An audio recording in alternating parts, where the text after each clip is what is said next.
আশা করব আপনারা সকলে ভালো আছেন। অনেকদিন বাদে ভিডিও দিচ্ছি।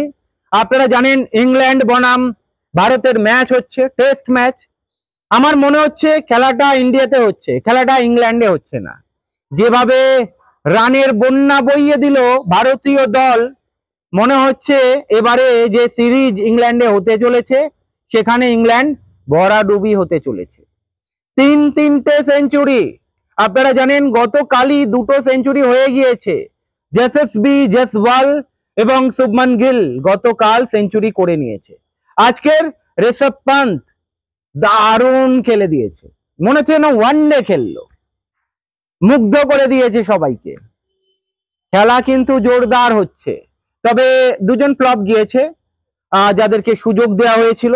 তাদের মধ্যে একজন হচ্ছে সাই সুদর্শন, 0 রানে আউট হয়ে গিয়েছিল গতকাল। আর একজন করুণ নায়ের 0 রানে আউট হয়েছে। দুজনাই 4 বল করে খেলেছে এবং 4 বল খেলেই আউট হয়ে গেছে।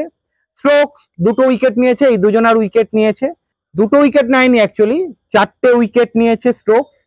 খেলা কিন্তু জমে উঠেছে। এবারে দেখা যাক ইংল্যান্ড কেমন ব্যাটিং করে। তবে ইন্ডিয়া যে ওখানে হারার জন্য যায়নি প্রমাণ করে দিচ্ছে। ইন্ডিয়া যে বাঘের মতো খেলতে গিয়েছে ওখানে এবং সিরিজ জিততে গিয়েছে সেটা কিন্তু প্রমাণ করছে। যেখানে বিরাট কোহলি নেই, রোহিত শর্মা নেই, সিনিয়র প্লেয়ার নেই বললেই চলে। এবারে দেখা যাক বোলিং বিভাগ কেমন বল করে, সিরাজ কেমন বল করে দেখা যাক, বুমরা কেমন বল করে দেখা যাক। তবে ইন্ডিয়ার ব্যাটিং এ আমি মুগ্ধ, দারুণ ব্যাট করেছে। আশা করব এই টেস্ট ম্যাচ ইন্ডিয়া জিতবে। আজকের দ্বিতীয় দিন ইন্ডিয়া প্রায় অল আউট হয়ে যাচ্ছে। এরপর ইংল্যান্ড ব্যাটিং করবে।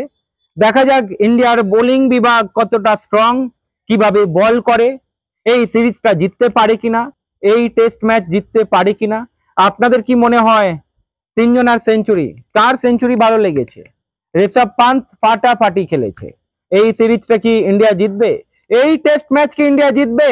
প্রশ্ন রাখলাম, উত্তর দেবেন। সঙ্গে থাকবেন, লাইক করবেন, সাবস্ক্রাইব করবেন।